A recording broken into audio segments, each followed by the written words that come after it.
કોંગ્રેસ પ્રત્યે મારું નામ નીતિબેન દિનેશભાઈ ગોહિલ. કોંગ્રેસ તરફથી અમને પહેલા રજૂઆતમાં ટિકિટ આપેલી હતી, પછી નામ છાપવામાં આવી બધું થઈ ગયું, પછી છેલ્લે એન્ડ ટાઈમે કાલે 1 વાગે કીધું કે તમે રિજેક્ટ કરી નાખો, આમાં તમારું નહીં આવે. 7 નંબરમાંથી એ લોકો હિસાબેન કોક કરીને આપે છે. અન્યાય ન થવો જોઈએ આવો. કોંગ્રેસ તરફથી અમને બહુ અન્યાય થયો. 30 વર્ષની જે મારા હસબન્ડની સેવા હતી ને, અને 50 વર્ષથી મારા સસરા હતા કોંગ્રેસમાં, એટલે આજીવન આ લોકોએ સેવા કરી છે, એનું કોઈ ફળ ના મળે અમને.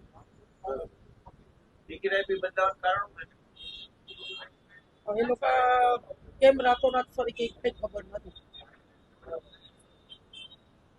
અને અમને ધમકી ભર્યા ફોન પણ આવેલા છે.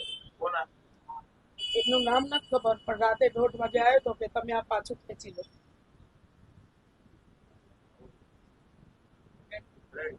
આવા જ ન્યૂઝ જોવા માટે તમારા પ્લેટફોર્મ એવા yournews.com સાથે જોડાયેલા રહો. લાઇક, શેર, ફોલો અને સબસ્ક્રાઇબ કરવાનું ભૂલશો નહીં.